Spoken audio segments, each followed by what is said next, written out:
Not a bad strategy. Oh. Well, thank you guys for coming. I think we can just get started. Before we really begin, I kind of just wanted to introduce Armando to the rest of you all. Armando is new to our team. He's going to be a community coordinator, but he's also going to be helping me with some like less doctors projects that we'll get into today. So I think this might be all of us. We have a couple books online. Is it just Hamish and Clarissa? Okay, cool. So our bookkeeper, Hamish is online. Do you have any questions? Please feel free. We'll just get on roll. And do we need Spanish translation today? First, Spanish translation.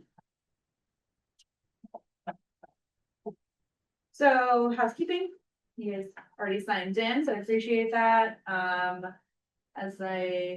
It's just Hamish and Clarissa online. I think this is a different Clarissa. Oh, are you sure? As far as I know. Okay, well, Right. please feel free to unmute yourself or enter any questions in the chat as needed. If there's any comments or questions, please feel free. We do have Spanish translation available, so please, if anyone needs it, let us know. Armando will be here providing that translation for us. And then just please silence or take your calls outside. The agenda for today, introductions and program overview as always. Quarterly updates will take place after that. Water system performance updates will be provided. Some work that's underway and looking ahead. We'll touch on the billing and water rates as well as the financial health updates for the system. And then just a couple reminders towards the end about emergency response, community engagement, stuff like that. As I mentioned, Armando Marietta is our community coordinator and he'll be helping with the STEL test. Your sub-consultants are here. We've actually included Mitchell Wright, which is he also works with St. Paul Water Works, but he's pretty active in the system, so I just wanted to. He's like the main guy to talk to. Yeah. Mitch is great. He's the guy that I'm texting all the time. He's the other guy. He's the guy who knows the system the best. Yeah. Yeah. Jason is essentially the business owner. Yeah, he's the boss. Yeah. Jason does a fair amount. Maybe Mitchell's the guy when it comes to the pumping station I talk to. Exactly. And then we do have regulatory support by Bakeman. We do have billing support by UMS who sends our bills. So if you guys have any questions about those guys, feel free to let me know. I think I did something. Okay, sorry.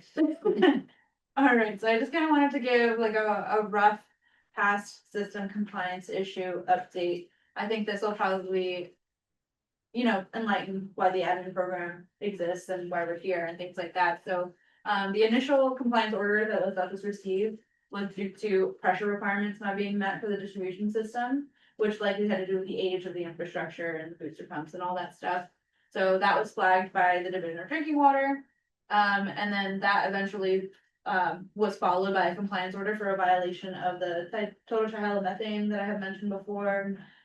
So once that received an exceedance, it required quarterly monitoring and various levels of compliance. Just basically the state comes in and they tell you, okay, you need to monitor this much at this quantity, and that wasn't being met either. So 2018, there was an inspection report that described the system as being in poor condition, and then quickly following that, all 5 board members kind of disbanded. The positions became vacant. So that's why DDW eventually stepped in, and they were like, okay, I think we need help with this system. Let's hire on P&P. So I kind of wanted to just raise a question. If you guys have any concerns or questions about the admin program, please let us know. But I think you all know it's a grant funded through the state program focused on small communities in need of assistance that are experiencing long-term challenges such as this deltas. And the goal is to provide interim solutions while the technical assistance provider does the consolidation with the city of Firebaugh. So that's why we're here today. But yeah, any questions about that? So latest water quality results, TTHM came in most recently as 110 micrograms per liter. And of course, as you all know, the allowed limit is 80. So we're over that number. Haloacetic acid, HAA5 came in at 15. But the required is 60, so that one's within the limit. But because we're experiencing one disinfectant byproduct, we have to test for the second. So that's why that's in there. We test for bacteriologicals every month to make sure that the system is, properly chlorinated and all that. It has been absent since we've been taking the samples, so we're good there. We were also instructed by the Division of Drinking Water to test for asbestos structures, but none were detected, so that's great. We also, let's see.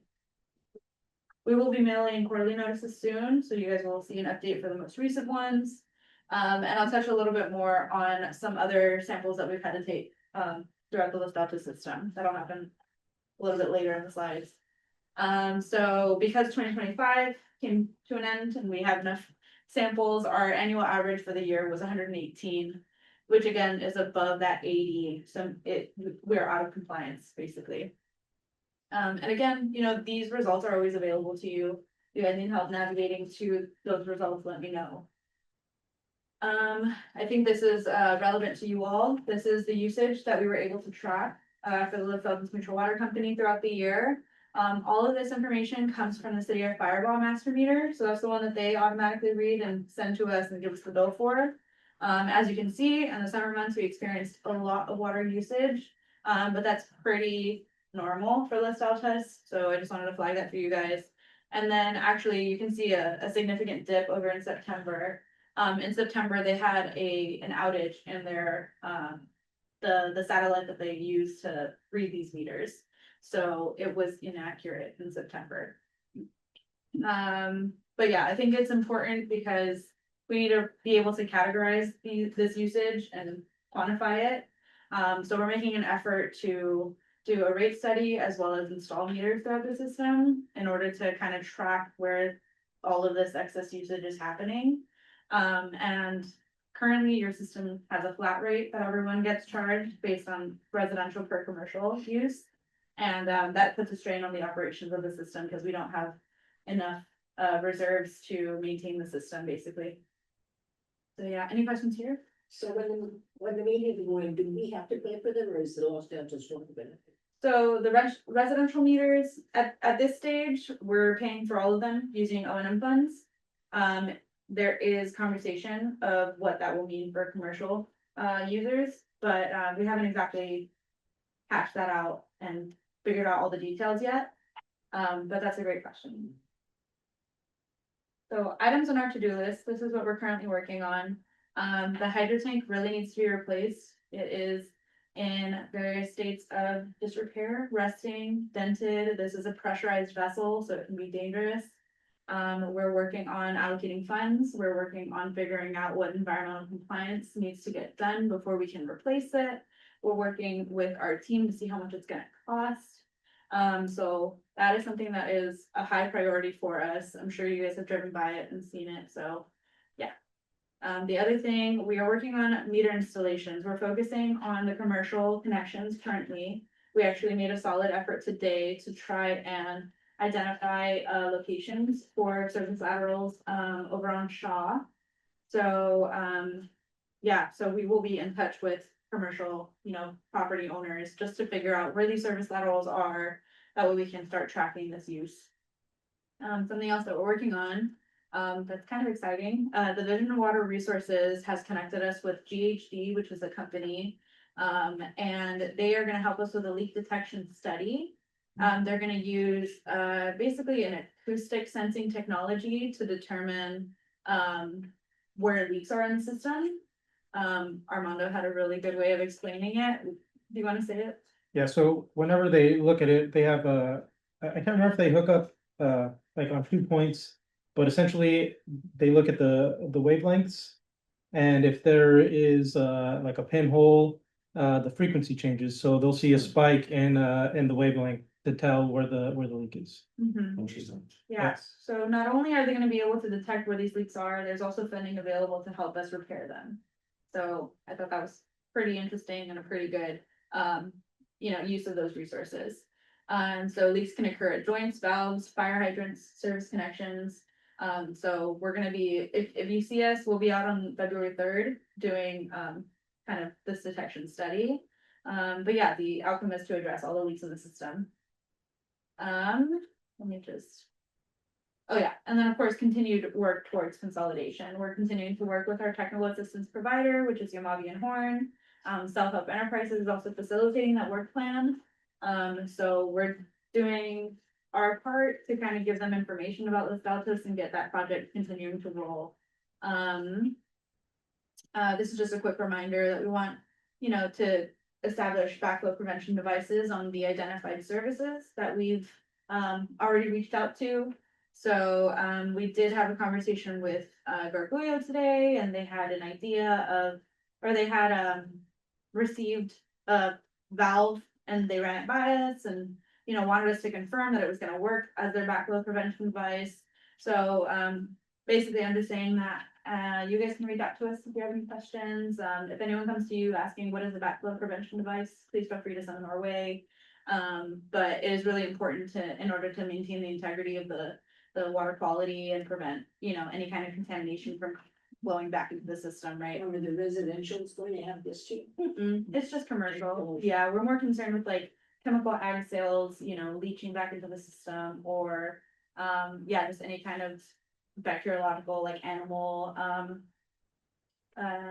yards, contaminating our system, things like that.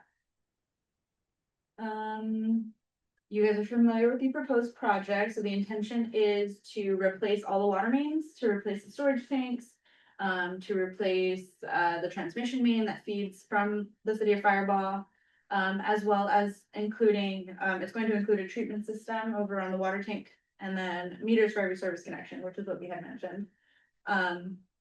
So what I previously had said that we were doing a round of samples over at the tank site. So we took a couple samples pre and post tank just to identify if there was a significant change in the levels of TTHM. So that way they can pinpoint a location for treating that TTHM in that overall project. So we did receive kind of interesting information that we still need more information before I can share it with you. But basically before the tanks, it was at 74 micrograms per liter. And I'm curious what happens after the tanks. So TBD, let you guys know. So the TA provider is working with us and they're gonna incorporate our findings into their study. Next steps are a final report, and we can provide that to you all if you're interested. It'll be, an engineering report that talks about the existing conditions of Los Altos and then the alternative and the project that they're planning. Any questions? Did I understand, or did I hear Mhm. that you're gonna be working on installing fire hydrants? No, so what we're asking is for commercial connections to install backflow prevention devices on their service laterals. So what that does is it prevents any water from flowing back into the system after it's hit their property. But doesn't the new system, if that's what I think you're talking about, the new system having fire hydrants, The new right? system would have fire hydrants. Okay, Okay, Yes, and that would be all throughout the main. so there will be fire hydrants. Okay. once it's replaced. Okay, that's what I thought I heard. Yes. Sure. Oh, gotcha. Good question. Any other questions here? Besides infrastructure, maybe? No? Okay. Billing and water rate, water rate. I was gonna say, I think someone saying the new housing, or the new tank for us, it's done and it's working, right? The water system for Fireball, I don't know that it's, the funding and- was there. Where's that thing being built? As far as a tank being built outside of town. yeah, so that is actually the Fireboss tank that feeds our, so it's up here, that tank. Yeah, And that feeds into Los Deltas, but it's technically owned by the city of Firebaugh, so it's their project, okay. but it is almost done. Is that the one that was collapsing? Yeah, Okay, that's right. That was one, there was always argument of, oh no, that's our tank versus their tank. Years ago, that I swear that was the argument at one point between, between the city of Firebaugh and Los Deltas. there's always been who owns what, when you suddenly, like I said, the system stopped wanting to pay its bills or however you want to look at it. It became like, I don't know, whose pipeline is whose. Uh-huh. So, no, that's what I'd heard, was I swear that's what Sue told me. There's, This, before, then they got grant funding to replace it. no, at this point, I think it's considered a city of Firebaugh project. We do get updates on it, but we're not particularly involved with it, yeah. I'm fine with it, I always know that, I think Ben was saying, we're not replacing that, because that's not ours, and it doesn't serve our. I swear, nothing, not to chuck him under the bus. No, but no, no. No, I If it's getting appreciate- replaced, that's great, I just Yeah. have a memory of, that being part of the conversation. Yeah, so a little while ago, we had done the bypass to the temporary tanks and. Yeah, Yeah, all of that has been, I don't know, yeah, City of Fireball, as far as I know, but I'm gonna look into Okay. that, yeah. Good question, good question. When a person wants to put in a new, valve for a new site, who charges, the city or you? Mhm. And how much is the charge? We don't have a number in that, actually, nobody there's really been a reached new out. connection, Mhm. a new legal connection anyway, long before. So That's, yeah, that's why I gotta do connection, check the connections, cause Yeah. like, who's supposed to be connected? you're Let's be right, honest. no, yeah, we're trying to get our minds around that so that we can install meters, but there's not really a solid record of where these laterals are. So we almost have to go door to door and be like, hey, do you know where your service laterals are? Yeah, Well, so if somebody wants, They can track it. to add a new one, they would have to contact Los Mhm, Angeles. mhm, That's correct. That's correct. And we can establish, a rate that seems fair or, reach out to our legal advice and see what makes sense. But, yeah, there's room for that. So the rates are unchanged. We haven't changed them yet, but there is a rate study underway. So they're currently looking at our books. They currently are pulling, all the data that we have from UMS, who's paying what, all that stuff. And, a rate study is underway and we will provide those findings as soon as we can. Let's see, what else is new information? Okay. Yeah, just making it clear, the funding that you guys, you guys paying for your services does not fund our team at all. That money goes directly towards operations and maintenance for the lift off the system. So just wanted to make that clear that, we're funded through the state's money and stuff like that. Account changes, so we've kind of done our best to identify how many service connections are for each property, and we've reached out to everybody to see if they can confirm the information. If there ever needs to be a change, please let us know. We do have a form that's available. So, if your neighbors want to change their rates, they can reach out to us and we can provide them the form. Financial health, so our net operating income is 96.6 thousand. We are still awaiting some money that's already been sent as a claim for reimbursement from the state. Chris online? We can provide maybe. If it is, does that clears it? Maybe, do you wanna unmute? No, I don't know what it is, that's why.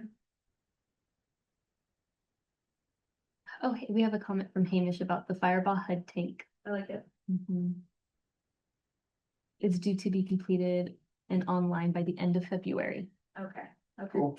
awesome. Thanks, Hamish. But yeah, just moving on here.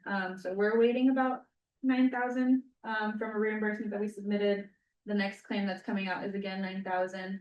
So that money will come into the bank and add to that net operating income. But of course, there are monthly fees that we pay. So we'll provide an update at next quarter, but this is where we're currently standing.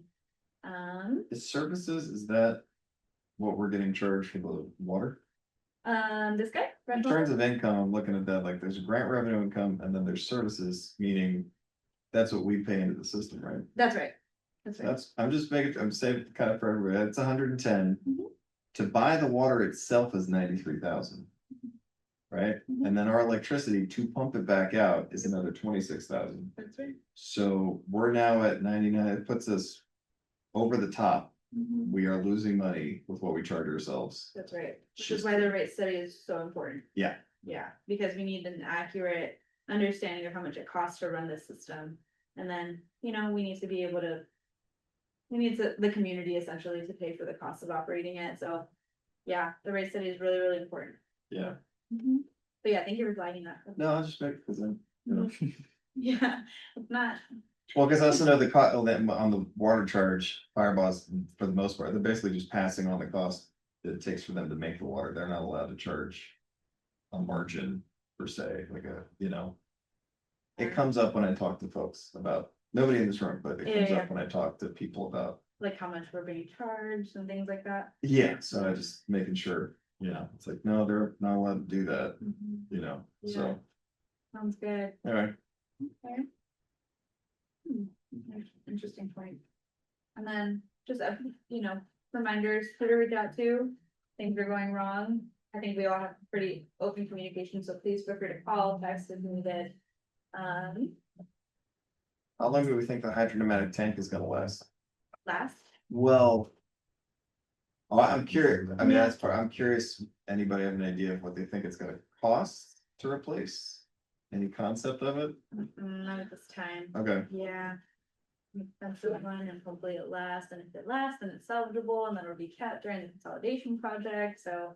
Yeah, it's kind of one of those things that's like, do we wait until they can fix it, or do we do it now and, you Yeah. know, salvage it? well, I think like the grant information I gave you, I feel like Mhm. depending on the price, I don't know, that's a question about how Mhm. much we could get out of that. And I'm not in charge of that, I'm not responsible and I can't, I Yeah. have nothing to do with it, I just Okay. know that. This, I feel like fits right into what they would. What they write would for. fund, right? Oh, yeah, no, I think so, Okay. awesome. absolutely. And I wanted to ask, And actually, I'll send you one of the grant applications at some point that I've seen. okay, And I think you guys could put something together way better. oh, yeah, What's been okay. approved. What I've seen that's been approved, I'm like, that's it? That's all you had to write? Okay, Oh, done, you okay. know, so, How did you connect with those folks? cause I'm on the Firehawk Canal board. So they were So- kind of like, hey, guys, there's this. We're a funding member of coming. the exchange contractors. I'm just not, I don't even know who's on the committee. And I know, but it's like, I know that we've been doing this the last 2 years. Mhm. And so, and That's we're gonna good. keep doing it. And so, Yeah, might Yeah. as well start looking for funds, I like it. No, yeah, that was super helpful, It's especially for the community hydro tank, yeah. yeah. And then community engagement, as always, you guys can feel free to share this with your neighbors. Get them to come, they are more than welcome. But that's, really all that we have for you guys, I think you guys are all receiving text alerts, yes? So we have for you, We're done. yeah. You know, well, no disasters yet. Yeah. Yeah, so yeah, those are the current projects that we're working on, you know, trying to get those things nailed down, commercial meters first, so. That's our big push right now, we met with, Bargulio, Toro, High Desert Ag, as well as that cattle feedlot, so we're gonna try and, you know. That's figure out- gonna be the cattle feedlot and Gargiulos are the two big incentive use users. And they're only metering Gargiulos, right? Mhm, They're not metering the cattle guys yet. not yet. Okay, Mhm. cause I know how much roughly they use. Yeah. A time, like a general timeline for when the meters will be installed?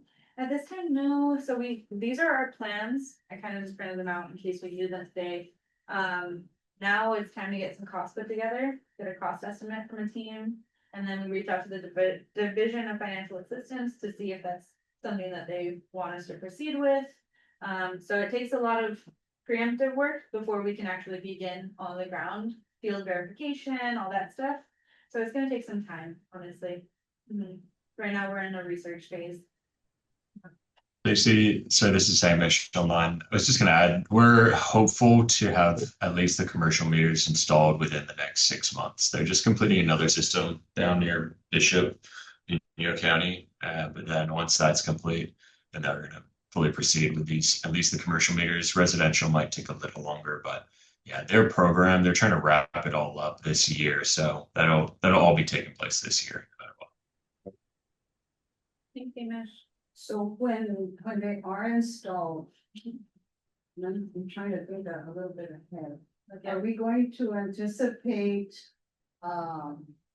shutting down the water again, like for days? I'm talking for days. Are we anticipating that?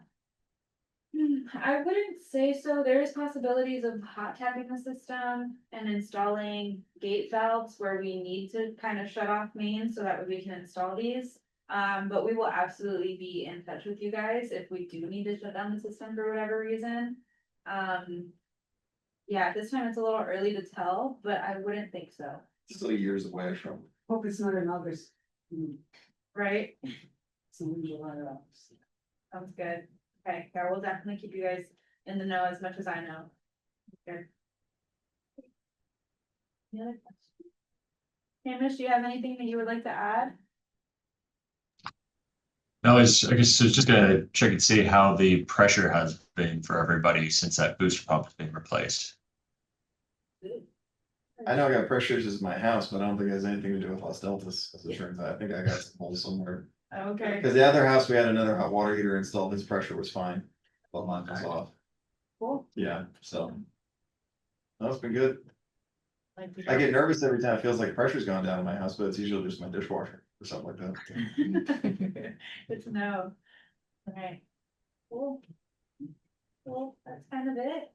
Yeah, Appreciate you guys. Feel free to check these out if you'd like. It's just kind of a layout of the mains currently and where we think service laterals are. So we're trying to field verify, meet up with people, confirm where these things are. Yeah. That's about it for today.